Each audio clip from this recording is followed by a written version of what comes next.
Though for the case of this one, the series isn't actually dead. I wasn't lying when I said this franchise wasn't dead. There's the 2 PlayStation 2 releases, the VR game, and the upcoming /released Gungrave Gore. I point that / out as I don't know when that game is coming out in relation to this video, and I don't want to have to go back into this script and specify or add additional information because of recent developments for this game series. Anyway, I hopefully won't have to worry about that for this video. Let's talk about Gungrave Overdose.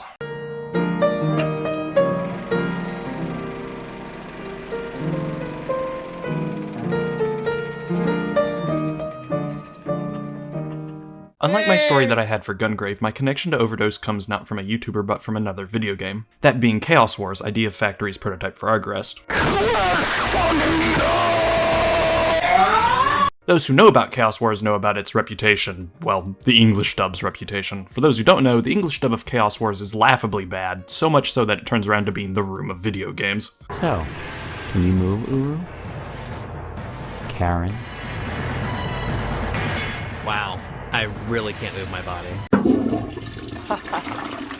What a story, Mark. Many of the voice actors for the dub share last names with members of the publishing team, meaning O3 Entertainment, the Western publishing team, fully engaged in nepotism. Granted, they went out of business after the release of Chaos Wars, though that was because of the recession. Getting back on track, Chaos Wars was also a game in the same vein as Namco Cross Capcom, as characters owned by Aruze, Atlas, and Red Entertainment showed up in Wars. Sure enough, Grave, Mika, Juji, and Billy do appear and have cinematic attacks that use cutscenes from Overdose. That's how I learned about Gungrave's sequel, as roundabout as that is.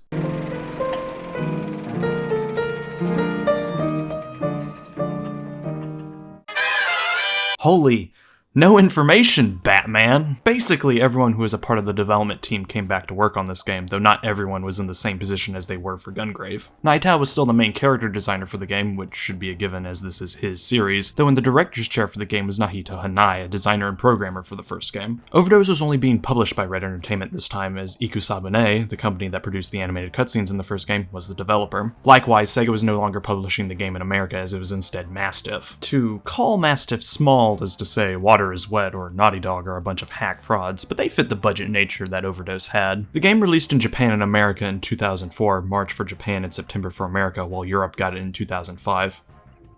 Because Europe sucks. Oi, you got a license to say that?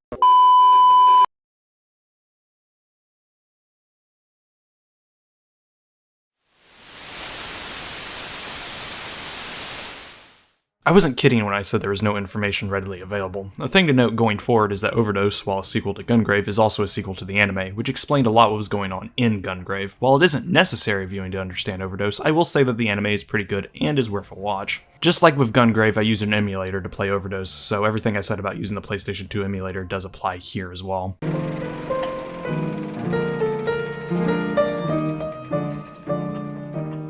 Though there are 3 characters the player can choose from to play through the story outside of some minor changes like Juji and Billy starting at Gargoyle Hotel while Grave starts in the graveyard and who attempts to fight Fangaram, the story is the same for all characters. With that out of the way, the story begins with a few mobsters doped up on seed attempting to kill Mika, who's holding out in a log cabin waiting for Grave to wake up. She laments having to wake Grave up again as the nightmare that her mother Maria and father Big Daddy wanted to stop has restarted again.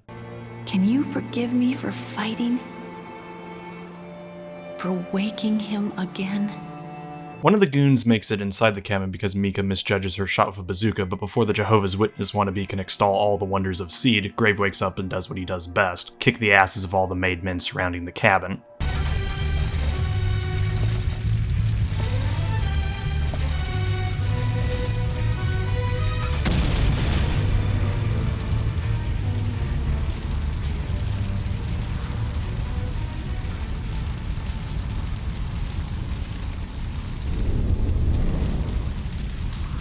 Bringing Grave up to snuff about what has happened in the past years, Mika tries to apologize for waking him up, but Grave stops her before she can, as his duty to protect Big Daddy's legacy is unfinished. Radioing in, someone who has managed to avoid drowning warns Mika and Grave that their reunion needs to be cut short as more seed fiends are zeroing in on the two's location. Be careful. Grave, take care of Mika. We've managed to avoid drowning. Fighting their way out of the graveyard, Mika introduces Spike, the familiar voice on the radio, as well as the odd contraption that he's holding, a seed seeker, to Grave. Inside their mobile truck base, Spike reconfigures Grave's coffin to make it better than his original one, and Mika continues to go over some history for Grave. It's been 3 years since Millennion, the name of the syndicate from Gungrave, has been wiped out, and with their fall, Billion, the city from the first game, fell as well, taking Seed with it. However, Seed came back, and while Mika was looking into why it did, she found Spike Hubie, who had no memory and was holding a seed vial. The two have been working ever since, and with Spike's Seed Seeker, they can find anyone who deals with the drug. Seed senses seed, so we can use this little guy's reactions to detect the enemy. Cool, huh? We've got to find them and smash them. Give them a taste of their own medicine. Please, help us, Grave. Meanwhile, at Gargoyle Hotel, the manager and 2 seed dealers are making a trade. Since the drug deal is going on, the Seed Seeker reacts violently, alerting Mika, Spike, and Grave. Grave proceeds to head into the hotel, but as Mika and Spike are watching from the truck, they spot a man in a tattered coat and a floating guitar. These 2 characters are Juji Kabane, the man in the tattered coat, and Rockabilly Red Cadillac, who is not only Billy Gunn's worst gimmick, but also a ghost. They're in the hotel due to Juji getting a tip about the same drug deal that Grave is going to stop. You sure the deal's going down here? You doubt my sources? What sources? You don't even have any friends. Being blind, Juji relies on his sense of smell and notes that the hotel smells terrible. Billy chastises his friend for insulting the patrons, bodyguards of the manager, but the damage has already been done and the guards try to kill the dynamic duo. Emphasis on tries, it's clear the mooks are outmatched by the 2 dead men. All 3 dead men, separate from each other, fight their way to the manager's office and have a standoff with him, ending with his death. Mistaking Grave as part of the deal, Juji and Billy try to fight Grave, though the 3 dead men end up in a standstill. What?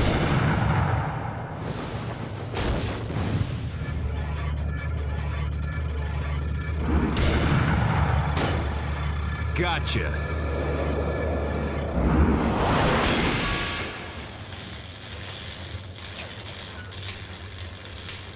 Mika appears to try to clear the air, but Juji shoots her a mean glare, well, as mean as he can with a covered face, which angers Billy, as he still believes in the code of chivalry. Before the situation can escalate any further, Mika tells Grave to lay down his arms, which causes Juji and Billy to back off as they didn't know they were fighting Grave, an unliving legend to dead men everywhere. I hope you're not tired of the phrase dead men yet. Back at the truck, Billy introduces himself and Juji to the group, which annoys Mr. Kabane. Also annoying Juji is Billy's insistence with working with Mika, Spike, and Grave. This isn't some game, RB. It's kill or be killed out there. What good will these little brats be to us? Flinging an insult right back at the tattered man, Spike and Juji almost get into a tussle before Mika, Billy, and Grave break them apart. With a somewhat uneasy alliance, Spike and Mika direct the 3 dead men to 3 hotspots for Seed, a supermarket, the docks, and a casino. Still not wanting to work with the, as he calls them, kids, Juji makes fun of this so-called plan, though Billy points out that what Spike and Mika are doing was the same thing he and Juji were doing. Juji tries to bail, but Billy pulls him back in. I say we try him out. It's not like your gut instinct is always spot on. What do we have to lose?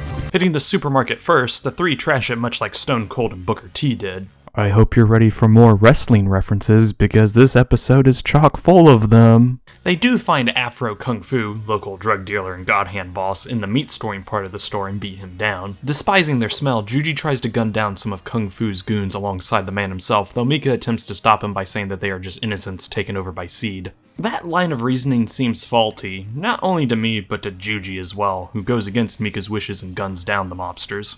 Grave and Billy hold back Juji from doing any more damage, though Juji's display of disgust does earn a sarcastic ovation from Spike. You guys are just amazing. Moving to the docks, better known as the docks. Man, I wonder how many people are going to get that reference. The trio destroy it much like the supermarket, and just like with Afro Kung Fu, they find another dealer, an older version of Alan O'Neill, and kill him. Taking a bit of time to rest before hitting the casino, Juji starts crushing some Freezy Pops, seed vials within the truck. Spike sees this happening and tells Juji to clean up his mess. This only infuriates Juji, which causes Spike to repeat his order to the dead man. I said, you're gonna clean that up. Mika, Billy, and Grave once again have to pull the 2 apart before they start legitimately fighting. The 2 get into another verbal spat as Spike confirms the amount of seed within the casino, this time with Juji leaving before Billy, Mika, and Grave can pull them apart. He does say he's going on alone, well, his subtitles imply it, but he clearly went to the cultist school of incoherent mumbling. I'm good. Do you think you could speak up a bit? Blasting through the casino, which has weaponized tables and slot machines, they find the manager, who tries to give them the runaround before giving up the ghost and deciding to fight the dead men. He doesn't put up much of a fight and buckles when questioned by Juji, telling the group to find Dickard Wong in Chinatown. Go to Zhugang Castle in Chinatown. Talk to a man named Richard Wong. That's all we needed to know. Once again, Juji tries to kill someone who rightfully deserves it, but Mika tries to stop Juji, leading to the manager triggering an explosion and escaping. This wounds Juji and he starts to rant towards Mika while in immense pain, stating that dead men always feel pain and can never have the release of death. Another needless injury. You may think that the dead feel no pain, but you're wrong. It's just the opposite. No matter how much pain we feel, we can never look forward to the release of death. Juji, not knowing what Mika or Grave have been through, tries to get Grave to leave Mika, but Grave just gives him a stern look. This causes Juji to call Grave a puppet, leading to everyone, including Billy, to take umbrage with the tattered man. It's the truth. You're just using Grave, and that's all there is to it. You sit there in that fancy truck of yours, never getting your hands dirty. Well, I have no intention of becoming part of your puppet collection. Just remember that. With the dust back down to a minimum, Juji explains who Dickard is back at the van. Leading the Gatau gang, Richard is in the know about the current Seed predicament. Much like every other location they have been to, the two corpses and the ghost fight through Rich's castle, only to be stopped by the man himself. Wong tells the group that the Gatau gang doesn't trade in Seed and that the drug is displacing the gang's profits. Though he doesn't trade in it, Wong says that it comes from Metaslika, with the Corcione family being the main peddlers of Seed. Basically, they have filled the gap where Millennion once was. They've quickly risen to great power using forbidden technology. Seeing an opportunity, Wong chooses to supply the group of information about the Corciones so they can stop Seed and restore balance. Someone clearly doesn't want that to happen as armed troops storm the castle of Dick, which forces our team of 5 to fight their way out. With a concrete foe finally in sight, the 5 head to Metaslika Imperial University to find Wong's informant, unbeknownst to them that a familiar face with a familiar leitmotif is watching their every move.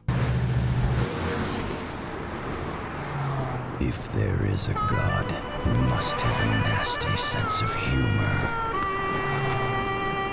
Why else give a man who's lived so long yet another chance to make a fool of himself?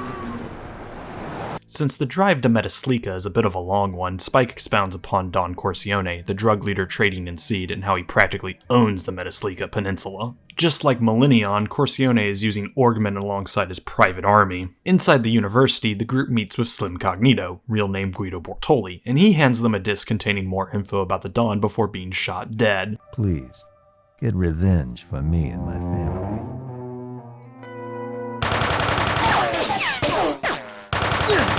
Not wanting his secrets revealed, the Dawn has sent his army to stop the group.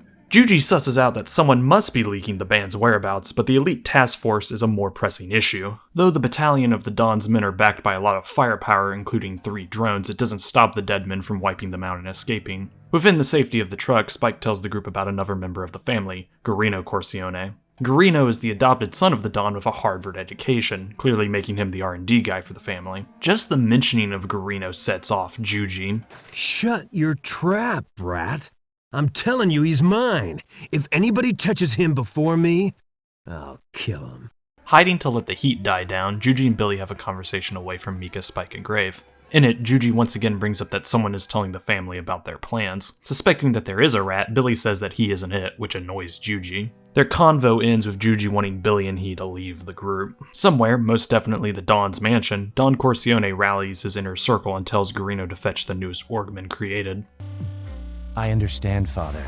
I'll prepare one of the newest Orgmen. Wanting to stop the Dawn right here and now, the 5 proceed to storm the Dawn's mansion, though there is no Dawn or inner circle to be seen. Only the casino manager, twisted into a monstrous form by pure Seed. The manager was only a distraction, however, as while the 3 dead men were busy with him, the family left the building. Switching priorities, Mika and Spike tell the 3 undead to target a mental health hospital, which holds an underground seed-making factory. While explaining the plan, Mika becomes faint, prompting Juji to go on another rant, telling Mika to go home to mommy if she can't handle playing with the big boys. I told you already, kid. We are not playing house here. If you can't handle it, maybe you should go home to your mommy. While he doesn't realize how low a blow that statement is, Spike does, and he tries to go off at the tattered man, but Mika tells him to stop. Heading inside the factory, the three encounter an amalgam of Bob, Lee, and Bear, who gives them guff as they try to destroy the factory's power source. They manage to do that, but while riding the elevator out of the now self-destructing facility, the amalgam tries to take them down with it. It fails terribly. However, as the three head back to the truck, Garino and the muscle of the family, a large dead man by the name of Fangaram, stop them in their tracks. Grave tries to fight the undead monster, but the right and left heads are no match for Fangaram's anti-tank rifle, the center head. Not wanting Grave to die just yet. Wouldn't that be re-die? Re-dead? Because he's already dead. Greeno orders Fangaram to stop as he taunts Juji. The two family members leave as Juji tells Mika and Spike about Fangaram while Billy and he haul Grave back to the truck. That gun is called the center head. There's only one man in the world who can use that weapon. And his name is Fangaram. Billy, not knowing about the center head, asks Juji about the weapon, to which Juji tells him about Cerberus and how each head of the dog is represented by a gun. Grave wields both the left and right heads, though almost no one could wield the awesome might of the center head. Almost, as Fangaram, being more akin to a seed beast, could use the gun. When Juji finishes his spiel, Spike mentions that Juji knows a lot about dead men in the Necrolization Project. Side note, the Necrolization Project was the same project that Big Daddy fought against during the events before Gungrave, and the project itself creates necrolizers, aka dead men. Seeing as he can't hide his secret any longer, Juji takes off his mask, revealing that he's half dead man, half seed being. His failure on a job when he was human led to his death, though Garino brought him back to life, cruelly torturing Juji by injecting him with experimental seed. This caused Juji's second death, but he got over it and woke up in a disposal site for Garino's experiments. Using his meditation techniques, Juji has to keenly balance his dead man half with his seed half, otherwise he will cease to exist. The silver lining to all this meditation business is that Juji doesn't need to replace his blood. Putting his mask back on, Juji vows revenge against Garino. Checking up on Grave, Mika tells Billy that Grave's regenerative abilities have been damaged by Fangaram and that his body won't heal on its own. When Billy says that Mika is running low on blood, she reveals a large amount of stored blood that is being used to replace Grave's blood supply. Walking into the scene, Juji pulls a me and describes dead men with an analogy based around Detroit gas guzzlers. The joke here is that I like using strange analogies. Dead men are like those Detroit gas guzzlers, except, of course, you need to keep filling them with blood, not with gasoline. Juji then asks Mika about how she got the blood, pointing out that it can't be bought or sold. Putting two and two together, Juji grabs Mika's arm, spotting a large bruise. Mika herself has supplied all of Grave's blood, and Spike tells Juji to reflect on what he has said to her. Why don't you take a minute to remember all of the things that you said to Mika? Outside of the operating room, Juji and Billy wait for Grave to be healed, with Billy strumming a sad ditty on his guitar. Requesting a different tune to be played, Billy throws Juji's words back at him, wondering why he hasn't left the group yet. Juji tries to blow off Billy's words, but Billy counters by asking how Juji can be so cold. Don't be an idiot. She's a lady, and she's sad. That means she needs to be treated with kindness. Real men have a duty to supply the kindness, period. No exceptions. Inside the truck, Mika remembers the last time she saw her mother before starting to transfuse her blood into Grave. Spike tries to stop her, but Mika says this is the only thing she can do to directly help Grave. Her family, friends, and her guardian have always had to help her, now she wants to return the favor. This even extends to Spike, who Mika refers to as her little brother. It doesn't matter whether we're related by blood or not. No matter what my head may say, my heart knows that you're my little brother. Thank you. However, the transfusion hits a snag as Grave's body needs to restart itself like a computer before his wounds can be healed, and there isn't enough blood to last until the reset is over. Mika tries to directly transfer her blood to Grave, but Juji stops her from doing so since Billy can't touch anything except his guitar. She objects, but through strength of spirit, Grave holds on until his body completes the reset. A dead man is no different than anyone else. In the end, it's only our strength of spirit that allows us to go on. Oh, you are amazing, man. You are hands down the world's strongest dead man. Wanting to put an end to this bloody tale, the five stormed the Don's personal fortress to completely dissolve the family. As the trio are assaulting the castle, Don Corleone wonders where Garino is, as he is not with the rest of the inner circle. Sherry tells the Don that Garino is somewhere else and that her men will escort him out of the keep. Staying behind to deal with the dead men is Zell, the leader of the Don's personal army.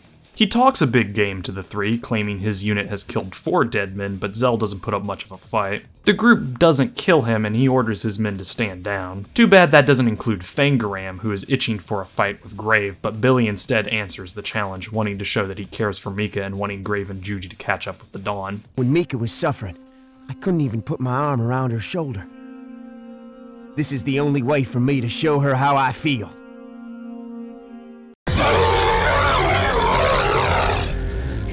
Come and get me, baby! Whew, this is gonna be my best gig ever! Chasing Corleone to Metaslika Airport, the four are stopped by Boonji, who was brought back to life as a dead man by the family. I've come to fight him. To fight Grave. Just one more time. I'm pathetic. But I have to beat him. No matter what it takes. Wanting to see who is the stronger of the two, Juji challenges his brother and beats him.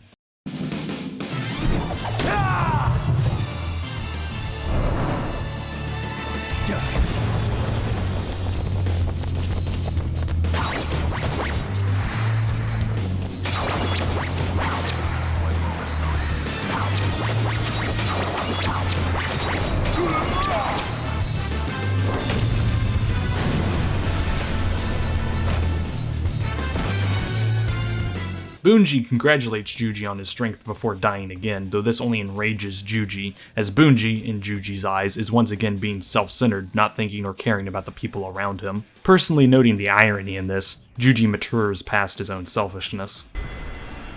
No. How could you? It's always about you. You come and go as you please. What about other people? Think of other people. Brother, how could you? How could you? With the cargo plane the Dawn is on taking off, Grave opts in to take him down for good, relying on Juji to protect Mika and Spike. Though as soon as he is on the plane, Fangaram, having flattened Billy, proceeds to attack Juji, Spike, and Mika. Blocking Grave from the Dawn is Sherry, who wants revenge on Brandon Heat for killing her father, Bear Walken, and husband, Harry McDowell. Caught up in her own hatred, Sherry herself has become a dead woman, though the increase in strength is not enough to match Grave. Having no other roadblocks in sight, Grave finally finds the Dawn, but shocking swerve, Garino has betrayed his own adopted father and has ejected the Dawn with seed, transforming him into a garish monster.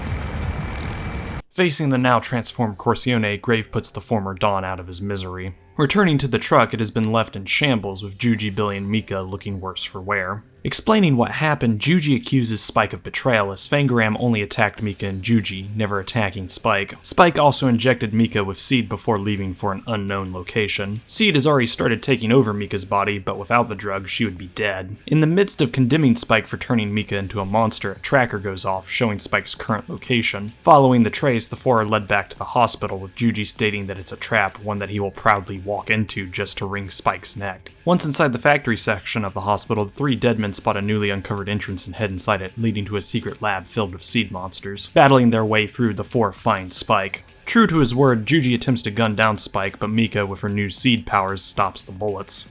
Spike asks Mika how she's doing and explains how seed works. All the drug does is reconfigures the host's cells to make them better. This happens on a host-to-host basis, meaning seed mutations are completely different between hosts. Those with a strong will, like Juji and Mika, can control the seed, though for how long is indeterminable. Hoping on Mika's strong will, Spike injected her of seed. While Junji and Billy are gobsmacked at how crazy the gamble Spike took with Mika, Spike even saying he doesn't know how long Mika can control seed. Mika thanks Spike. Mika does say to the group to kill her if she stops being human, which causes Junji to give out about those damn kids and their antics, but he does ask an important question. Just who is Spike? But there's still something fishy here. Just who are you, Spike? Huh? And what about Fangaram leaving you untouched? I don't get that at all. Wanting to answer that question, Spike mentions how the door he was working on is not made of materials from Earth before unlocking it. The door itself, by analyzing Spike's handprint, confirms his identity as Garino. Conducting DNA analysis. Identity confirmed. Garino, Creale, Corsiani. Gate opening. What? Just like with Junji explaining his Deadman origin, Spike explains that he is a clone of Garino. Created a year before the current goings-on, Garino wanted someone to be as intelligent as he is, but could be ordered around. Rejecting that life, Spike vowed, just like Junji, to kill Garino, and he ultimately decided to use Grave and Mika to get the job done. Everything that Mika did for Spike meant nothing to him, though it seems clear that Spike is only really saying this to get the group to hate him due to his connection to Garino. This doesn't work, not even on Junji, as he recognizes Spike as Spike, not Garino. I just want to get one thing straight. Did you sell us out to the enemy, punk? No? All right then. But I know you're not Garino, and now I know why I was so suspicious of you. what? With the group finally back together, they head past the strange door to find Garino, but run into Fangaram instead. Though Fangaram still has his eyes set on Grave, Billy once again steps up to Fangaram, wanting payback for earlier. Unlike last time, Billy defeats Fangaram, obliterating him with Thunder Love.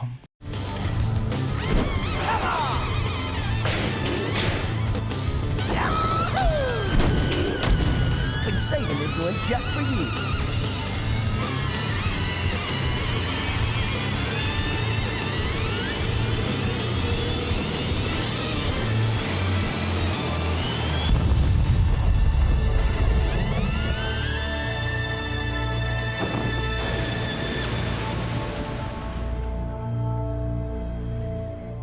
Having no one else in the way, the five finally corner Garino in a weird section of the secret lab. But it's not a lab, as Garino explains, it's a starship.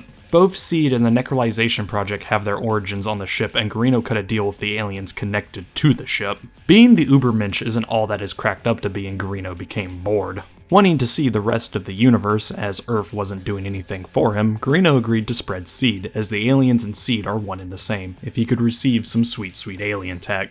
All this is missing is a few trees and alternate versions of history, and then this plan would really be up to fate. Anyway, before exploring the stars, Garino is glad that the group could make it to see him off. Showcasing one of his many powers, Garino lifts up Spike and tells him that, unintentionally, Spike was a mole, as Garino can control Spike's movements as well as hear through the clone. Thanking Spike for befriending Grave, Garino forces his clone to kill himself, but with one last breath of defiance, Spike tells Garino, who called Spike his son, that he is Mika's brother before damaging some of the alien tech. Take it back. Huh?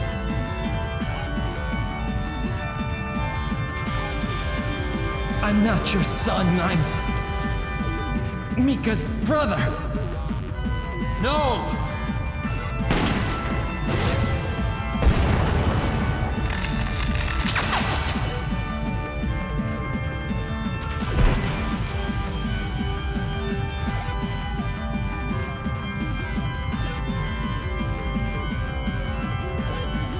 All three dead men, angered by the death of Spike, face Garino and subject him to a triple graveyard special.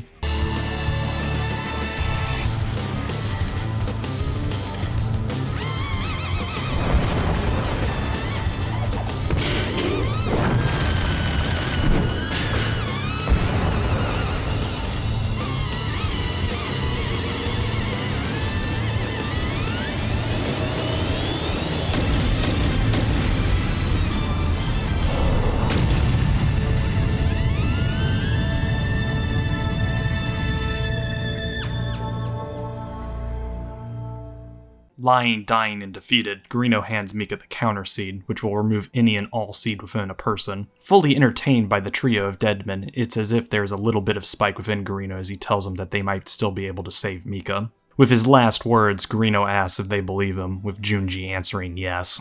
I believe you.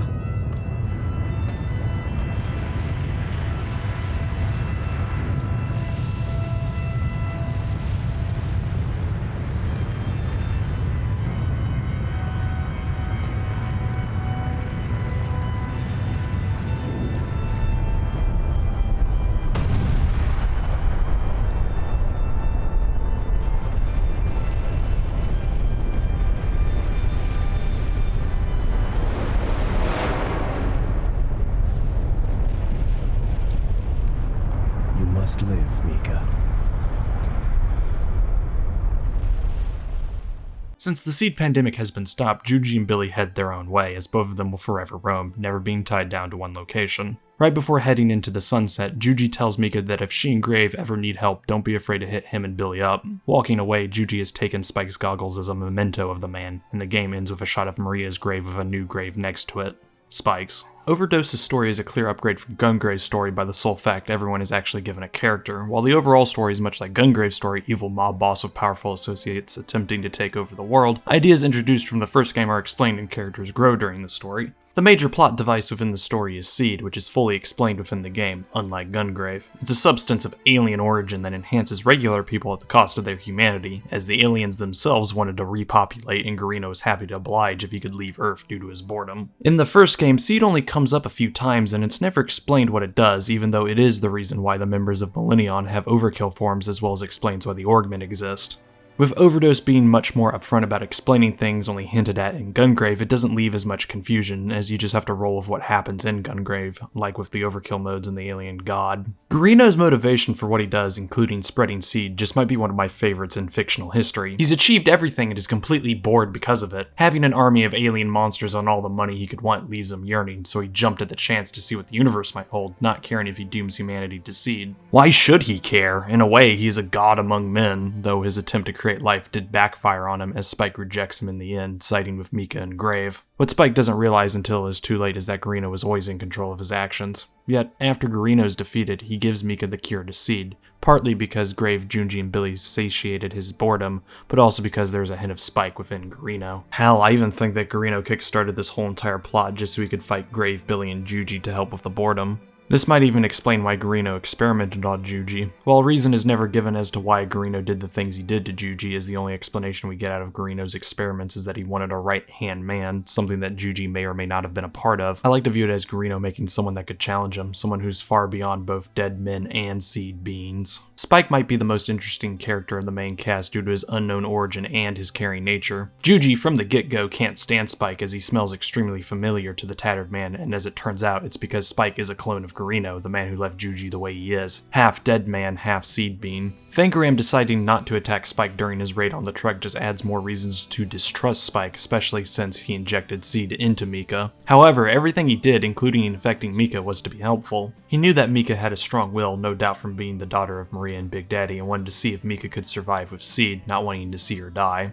Relying on the group's mistrust after this event, Spike led them to Garino and allowed entry to the inner sanctum of the spaceship, acting as a mole for both parties, one intentionally, the other without his knowing. When the main group finally confronts Spike, he explains everything about himself and tries to get the group to hate him, as Spike believes he is part of the Garino issue, which unwittingly he is, as Garino has access to all his senses and probably sent Spike to the entrance of the ship to lure in the group, yet that doesn't happen and the group embrace Spike, even Junji. I did say earlier that Garino did have control of Spike, but it's obvious that the clone does have its own free will separate from Garino, as Spike does manage to fight against Garino, telling him off. Even if he didn't, that was a ploy by Garino, as again, he may have set up this whole entire scenario. That just reinforces the idea I presented earlier about Garino and his boredom. Perhaps during his time as Spike, Garino was able to grow as a person. That is the key theme of the story this time around, growth. While Grave and Billy are the only characters that don't experience it, Junji, Mika, and Spike all do.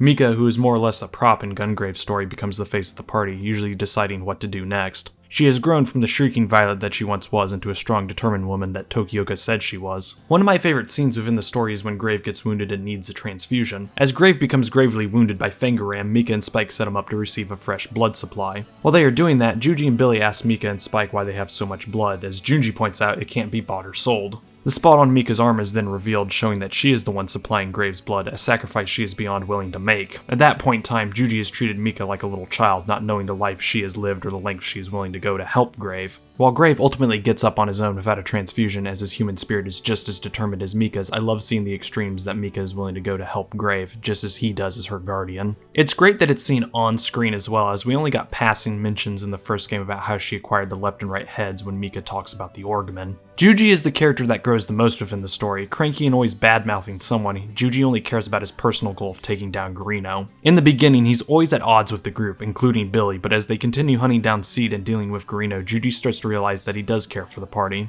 His turning point starts during the transfusion scene as he comes to realize how truly alone he is in the group due to his attitude. Billy, his closest confidant, if you can say that, is much more content with helping the group and chooses to stay, telling the tattered man that if he wants to leave, he can do so by himself. It comes to a head after Juji fights Bunji. Once Bunji gets killed off again, Juji starts rattling on about all the negative aspects of his brother, coming to the epiphany that he's talking about himself as well. While Bunji stays the same, Juji decides to grow past his cold exterior, accepting Grave and the others in his life. This new Juji, while still angry at Spike for the apparent betrayal, does allow the clone to speak, as the old Juji would have just cut down Spike without a second thought. That's also what makes Juji answering yes to Garino even more powerful, as Juji puts aside his hatred of the man to acknowledge that Garino has aspects of Spike. Garino did share senses with Spike, meaning he bonded with the group just as much as the clone did. I did say that Billy doesn't grow as a character, but that's not to say his character isn't enjoyable. Being the exact opposite of Juji, Billy is a man who likes to have fun, but in a nice twist, he's the one who tries to keep Juji in line. He doesn't like it when his partner disobeys orders or harasses Spike and Mika, and for his goofball nature, Billy knows how to be serious, and he tells off Juji for treating Mika like crap. I think the only bad part about the characters is Mika's insistence of not killing. I don't want to say it comes out of nowhere, but it's inconsistent. Mika is not okay with Afro Kung Fu or the casino manager being blown away, but all the other nameless mooks and the higher-ups like the hotel manager are fair game. This is especially weird as it's easy to tell when someone is on scene, as white skin with scar tissue and red eyes are a dead giveaway, and Afro Kung Fu and the casino manager aren't on the juice. The cast of villains is a mixed bag, as most aren't as interesting as the Millennium 5. Though that's not to say they're all bad. Fangram is built up like an absolute beast and shows that he is, which just makes it even better when he gets beaten down, and Sherry being the wife of Harry and daughter of Bear is neat, though just as soon as she shows up and explains who she is, she's defeated. Bunji shows back up in the story because... well, he shows up in gore as well, so he's a fan favorite. I'm kinda being disingenuous here because I like Bunji and think he's cool, which is the only reason he needs to be in the story. Him having a literal Dante v Virgil fight with his brother Juji only helps add to Bunji's overall character. Other than the ones I just mentioned and Garino, the other villains are just forgettable, including Garino's father, and don't even hold a candle to the Millennium group. The pacing of the story is much like the first games. There's barely any downtime. However, much like the first game, the group just goes from point A to point B to either get a thing or destroy a thing, and it honestly feels that the locations themselves aren't important. It's brought up that Don Corleone funnels money into a mental health hospital as it's his seed factory, but outside of the characters wondering about the hospital, there's no relevance to the location even being a hospital. It could have just been a factory, much like in the first game.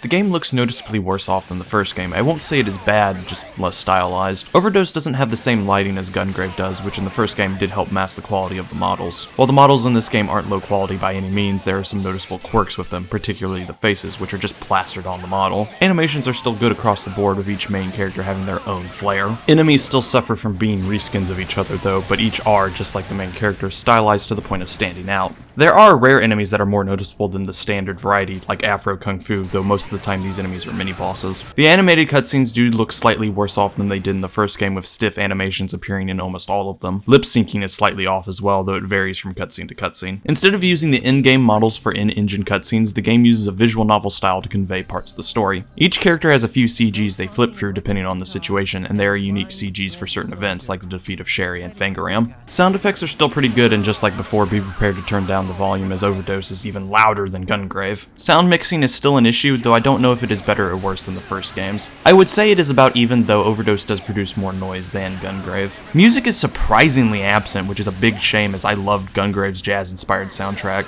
Most of the levels are without music, though in instances of boss fights music does play. However, some of the tracks are reused from the first game, like Slaughterhouse. Voice acting this time is done fully in English with some noticeable names like Quentin Flynn, Cam Clark, Steve Bloom, and Robin Atkin Downs. They all do an alright job, though there are some awkward line reads. I take this more as a symptom of the time period the game was released and bad directing than the cast being bad. Though some of the voice lines can be grating, as Billy and Juji have voice clips for when they lunge, and trust me, with the amount of lunging that goes on, you hear those lines a lot. There are some instances of slowdown when things become hectic, though some of the cases are caused by the emulator.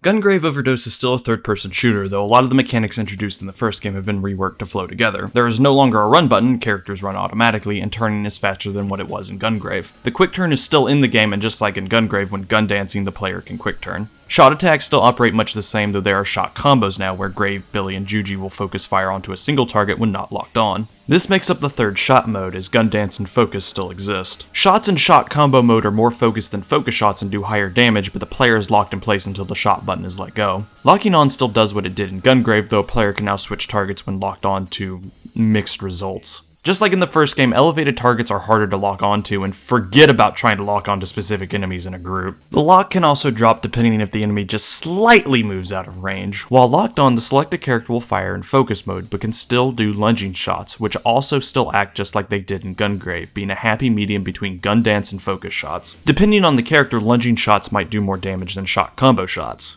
Melee attacks are still an option, and one that has been greatly expanded in Overdose. Instead of being a get-off-me attack for enemies too close to shoot at, Grave, Billy, and Juji can pull off combo strings. There are two strings that each can perform, a stationary string that lasts indefinitely for as long as the melee button is being mashed, and a proper combo string with an ender. Each character's ender is different, with Graves hitting one target with heavy damage, Billy's being an AoE, and Juji's stunning enemies around him. What character selected usually determines if melee moves will be effective or not. Characters can also block to protect against missiles, which greatly lowers the shield and health damage taken, but that is the only thing the block is useful for.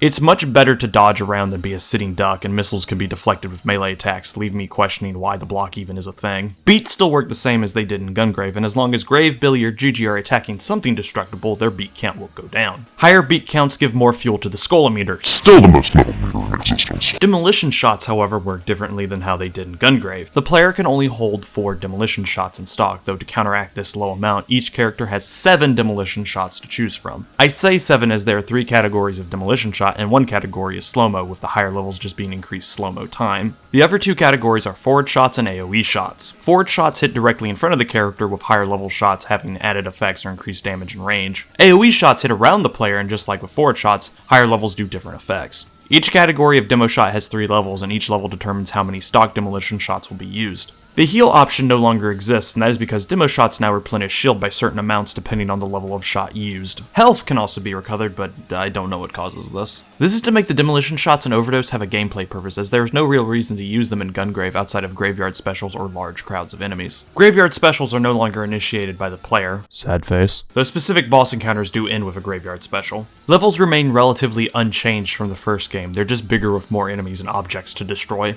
Level ranking now has a purpose in Overdose, as the better the player does in a stage, the more likely they will unlock another demolition shot. The rating system still follows the same guideline from Gungrave, with more skulls being awarded for how well a player did in a category, though the artistic category now has a solid explanation. Reflected missiles add to the overall artistic category. There's also a jackpot category that doesn't provide any score. Jackpots exist so the player doesn't get beats from demo shots, as it would be extremely easy to get high beat counts with these attacks. Enemies still come in a few varieties, but the enemy roster has been reworked with the mechanics. There are still small and big enemies, and every enemy type can come in small or big, but specific enemy classes have been changed, and there are now 3 categories of enemy type: mobsters, soldiers, and seed monsters. Gunners are still the most common enemy, usually packing automatic firepower, but soldier and seed big gunners now have access to a grenade that can't be reflected back. Gunners can also throw flash bombs that stun for a brief period of time, usually enough to drop a beat. Melee enemies can block a set amount of shots before being damaged, and just like before, they try to get up close to deal damage. They can't block melee attacks, and the only difference between the large blade enemies is that the mobster ones explode on death. Seed monsters do get a unique gunner and melee unit that has much higher health than their contemporaries and doesn't get locked and hit stun. These units each have access to the large melee unit shockwave that, just like the flash bomb, stuns for a small period of time. Missile enemies are the most changed of the enemy classes, as they now come with a shield that blocks all shot damage. Taking them out either requires dodging a fired missile and retaliating, or reflecting a missile back and then striking. Large missile enemies can also fire a barrage of homing missiles. Just like the melee enemies, they can't block melee attacks. No enemy type can block demolition shots either. There are also some specialty enemies that show up once in a while, like the hovercrafts, exploding seed monsters, tanks, helicopters, and others, but most usually show up as either a mini-boss or to spice up a section. Bosses still exist and require a bit more strategy than shoot them until they die, though that doesn't make them better than the previous game's bosses, as I will talk about later. As I have stated previously, there are 3 characters to choose from: Beyond the Grave, Rocket Billy Red Cadillac, and Juji Kabane. These characters each have their own focus and gameplay style. Grave is the fighter of the group. All his stats are average, from damage to lunge distance and speed to defense. Though he is a master of none, his demolition shots are easy to use and fit into any combat scenario. Billy is the mage of the group. While suffering from low melee damage as well as low defense, Billy has the highest range with his shots, and not only do his shots hit hard, they generally bypass bad angles. His lunges go far, but that means they have a lot of downtime. Billy's demo shots are mostly gifted towards directly in front of him, as his AoE shots suffer from bizarre hit registration. That means Juji is the thief. Having subpar shot damage and range, Juji makes up for it by having highly damaging melee strings as well as having the fastest lunge in the game. Being the photo negative of Billy, Juji's AoE shots are much better than his forward ones, though his flaming torpedo generally nukes everything in front and around him. My only gripe about the different playable characters is that you can't switch between them during the campaign. You have to start a new one to play as a different character. Lastly, like in the first game, doing well unlocks extra materials for replayability.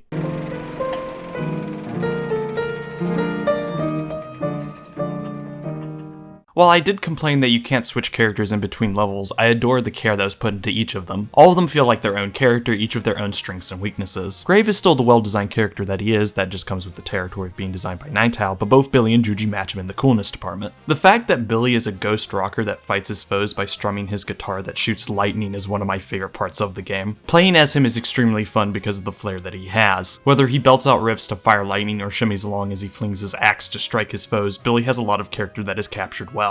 His voice lines can get a bit long in the tooth, particularly when going for lunge shots, but the devastation that he causes more than makes up for it. I also love his graveyard specials against Sherry and Fangram, which again play up his rocker aesthetic.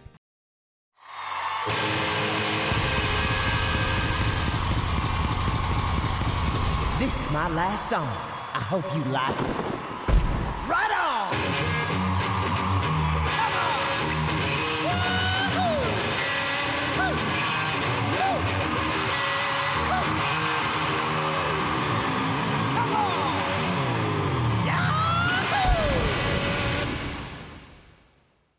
Juji, meanwhile, is a blind swordsman with a foul mouth, though he has the skill to back up his banner. I originally thought that I wasn't going to enjoy playing as Juji, as Gungrave as a series has always been about ranged combat. That's why I like Billy due to it being his focus and being damn good at it, but rushing up to a huge group of enemies and stun locking them with Juji's combo ender is just as fun, if not more fun, than playing as Billy. There is a lot of risk-reward to Juji due to his close-range nature, and while he does struggle to deal with airborne or higher-up targets, when he's able to let loose, it is spectacular. I must also praise just how fluid everything is this time around. Gungrave had the issue of mechanics just being there, like the demolition shots and the ranking. It didn't matter if you did poor in a level in the first game, as the demo shots were always given to you after a level or two, and it's not like they were useful. The only one that truly was took challenge out of the game. Now, I praise Gungrave as a stress ball due to the lack of challenge, but Overdose fixes the issue of healing by tying it to the demo shots while also supplying a little bit of challenge. Essentially, doing well in levels gives more demo shots that help in various situations as well as recover shield and health. There is incentive to get high beat counts, clear levels faster, kill a city's worth of baddies, all the while trying to do it as artistically as possible. I felt legitimate annoyance when a high beat count got dropped, and that's what I'm supposed to feel. I didn't get that in the first game. Likewise, I felt jubilance when I can get the beat counter around 900. It helps that the common enemies are much more engaging than in the first game, once again tying back to how this game is more of a challenge. It requires some thought to deal with the hordes and overdoses. Rushing in can spell utter doom. While not all the enemies are my cup of tea, as the seed missile enemies can be a bit oppressive with the spam, most are enjoyable to fight and or plow through. Though I did complain about the lack of character when it came to specific locations, as certain locations are specified for no real story reason, i.e. the mental health factory,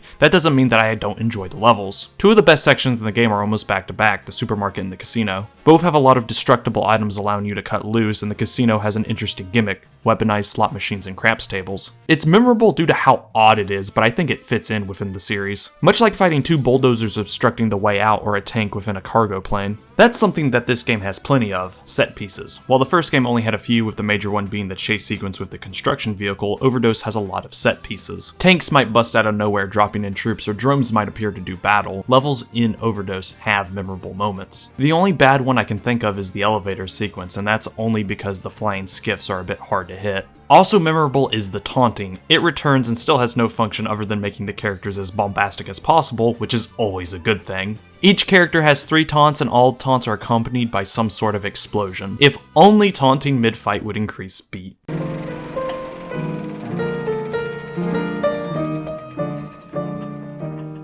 The bosses are the biggest disappointment in Overdose. While they might have a bit more character than the Millennium 5, that's not saying much since outside of one, they all either suck or aren't interesting. Funny thing is, the one good boss is Bungie, a Millennium 5 member. The two seed monsters are on the side of uninteresting, as the casino boss is a dull bullet sponge that requires no strategy, and yes, I know how ironic it is saying that, as none of the bosses in Gungrave required strategy to beat, but hey, at least they looked cool, while the combined Bob, Bear, and Lee isn't so much as a fight as it is an obstacle. Instead of fighting the reanimated corpses of the three in classic Gungrave style, the combined monster just sits around to be smacked so the player can destroy generators. Even with the timed elevator portion of the fight, the amalgam still doesn't feel like a threat, being a side attraction to the time limit, making it, just like the generators, the real boss. The rest of the bosses instill such displeasure in me that spending an afternoon watching Bondage Game or reading Euphoria would be a much better alternative.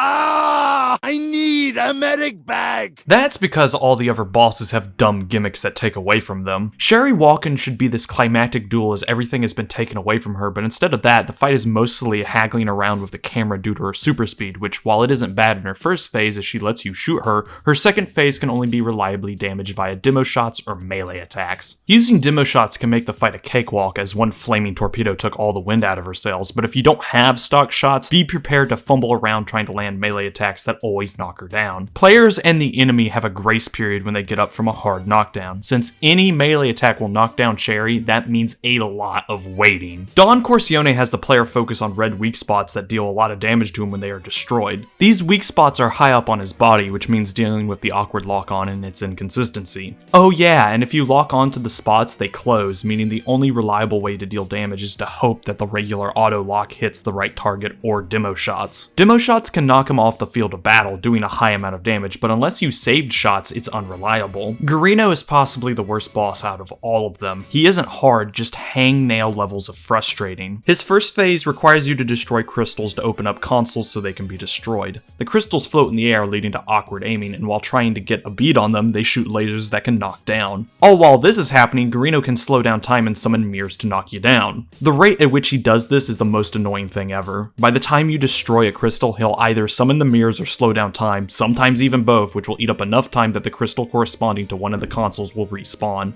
Even with unlimited demo shots, the first phase of his fight is a mess. Chapter 7's opener can eat a fat one due to the two helicopters. Even Billy struggles to stay locked onto them, and they take a lot of damage to down. Lastly, whoever thought this game needed platforming needed to play a real platformer, like Bubsy 3D, so they would know not to put platforming in a game not about platforming! It's as stiff and awkward as you think.